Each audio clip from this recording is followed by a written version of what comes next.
여러분 안녕하세요. 여러분의 금융선생님 옥티입니다.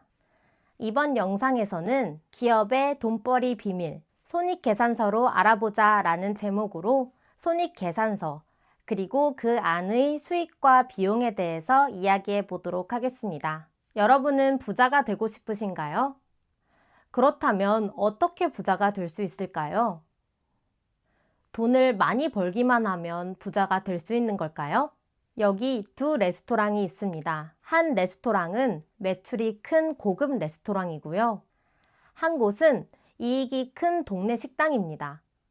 이 두 레스토랑을 운영하는 사람 중 어떤 레스토랑을 운영하는 주인이 더 돈이 많다고 할 수 있을까요? 그것은 손익계산서를 통해 알 수가 있습니다. 일반적으로 사람들은 월급이 높으면 돈을 많이 벌고 남는 돈도 많을 것이라고 생각합니다. 물론 그렇기도 하겠지만 월급이 많은 경우에도 월세나 카드 비용의 비중이 높아서 결국에는 돈이 별로 남지 않는 경우도 있을 수 있습니다. 기업도 마찬가지입니다.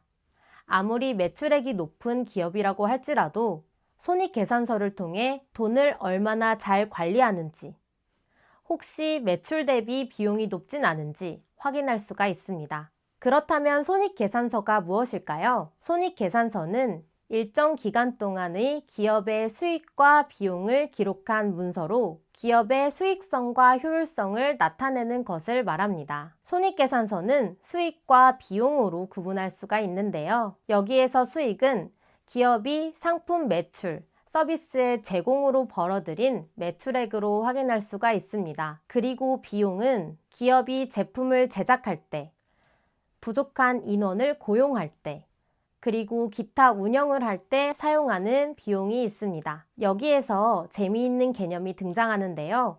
바로 이익입니다.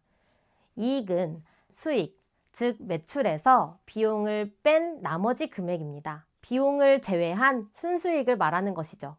그렇다면 기업이 경영을 하는데 비용이 많이 드는 걸까요? 어떤 비용이 있는지 조금만 더 상세히 보도록 하겠습니다. 제품을 직접 생산해서 판매를 하는 기업이라면 제품을 생산하는 데 필요한 재료비, 현장에서 직접 제품을 생산하는 직원들의 인건비, 그리고 그 제품을 생산할 수 있는 설비 비용, 전기료, 막상 시장에 제품이 출시되었을 때 그것을 홍보하기 위한 광고비, 시간이 많이 흐르면 설비도 교체해줘야겠죠. 설비의 가치가 하락하는 감가상각비까지 굉장히 많은 비용이 소요됩니다. 그렇기 때문에 기업은 그 비용을 감당할 수 있을 만큼 매출을 해야 하고, 기업이 그 비용만큼 매출을 했을 경우 손익분기점에 다다랐다라고 이야기를 하고요. 그 손익분기점을 넘어 매출이 더 올라가게 되면 이로써 이익이 생기게 되는 것입니다. 지금 화면에 보이는 기업은 매출액이 1,000만 원, 재료비가 500만 원, 인건비가 300만 원이라고 합니다. 그렇다면 이익은 얼마일까요? 네, 200만 원입니다. 결국에 우리가 매출액만으로 이익을 산정할 수 없는 것이 이것을 보면 알 수가 있겠죠. 다음 문제입니다. A기업과 B기업 중에 이익을 많이 남긴 기업을 찾아보겠습니다. A기업의 경우 매출액이 10억 원이고 비용이 9억 5천만 원 들었습니다. B기업은 A기업에 비해 상대적으로 매출액은 낮은 5억 원이나 비용은 4억 원이 들었습니다. 어떤 기업이 이익이 더 높을까요? A기업이 5천만 원, B기업이 1억 원으로 B기업이 5천만 원의 이익이 더 발생하는 것으로 볼 수 있습니다.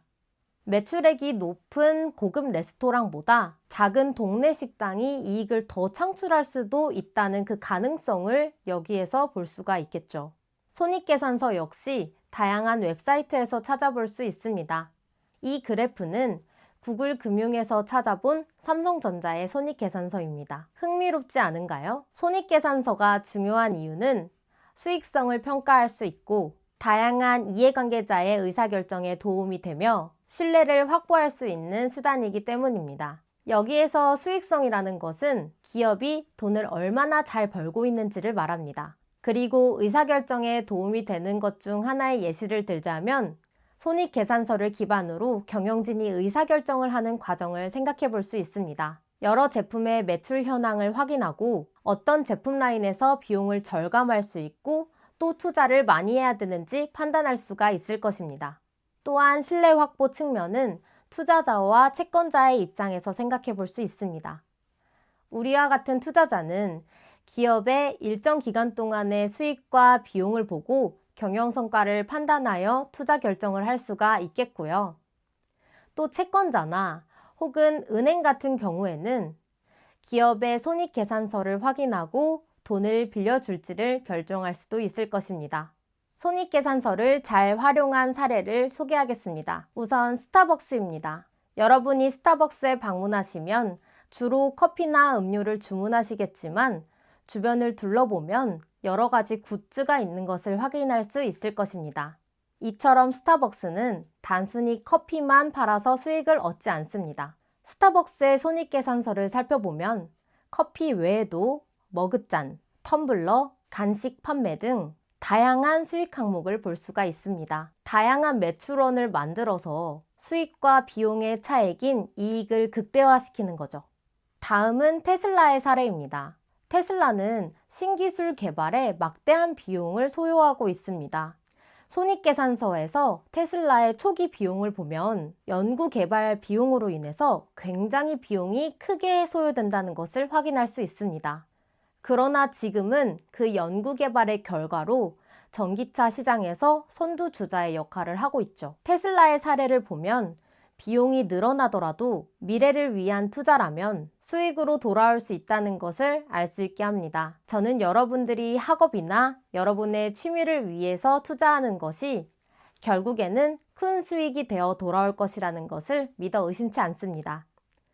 여러분의 비용도 가치 있는 투자일 수 있다는 거죠. 우리나라의 사례로 쿠팡을 들 수 있습니다. 쿠팡의 초기 손익계산서를 보면 로켓 배송이라는 혁신적인 아이디어로 인해 매출은 높았지만 물류센터를 구축하고 배송비가 드는 등으로 인해서 비용이 상당히 높았습니다. 그러나 고객 기반을 확장하고 구독 서비스를 시행하는 등으로 장기적으로 확인할 수 있는 수익을 내기 시작했습니다. 이 사례를 통해 장기적인 관점에서 손익계산서를 관리하는 것도 중요하다는 것을 알 수 있습니다. 현재에는 손실이 미래에는 수익으로 거듭날 수가 있는 것입니다. 작은 가게로 시작하더라도 큰 성공을 이루어낼 수 있습니다. 이때 그 가게를 운영하는 사장님은 어느 상품이 어느 시기에 매출이 가장 높은지 손익계산서를 통해 확인할 수 있고 관리할 수 있는 것이죠. 예를 들면 인기 있는 상품에 집중하고 사람이 없는 특정 시간대에는 할인을 실시하는 것입니다. 큰 기업뿐 아니라 작은 가게도 손익계산서를 통해 마케팅 계획을 설계할 수 있습니다. 여러분의 일상에서도 도전해보는 것은 어떨까요? 여기 매달 수익 금액에 대한 나의 지출을 관리할 수 있는 우리만의 손익계산서를 가지고 와 보았습니다. 현재 나의 수익 금액과 고정적, 변동적으로 지출되는 비용을 기록해 보세요. 예를 들어 나의 수익 금액이 10만 원일 때 총 비용이 7만 원이라고 하면 3만 원씩 이익이 남게 됩니다. 내가 과연 수익을 높일 수 있을지, 비용을 어떻게 하면 줄일 수 있을지 생각하며 이익을 높여보는 것도 좋을 것 같습니다. 이번 영상에서는 손익계산서, 그리고 그 안에 수익과 비용, 수익과 비용의 차액인 이익에 대해서 공부해 보았습니다. 다음 영상에서는 현금의 흐름, 현금 흐름표에 대해서 이야기 나눠보도록 하겠습니다. 지금까지 여러분의 금융선생님 옥티였습니다. 고맙습니다.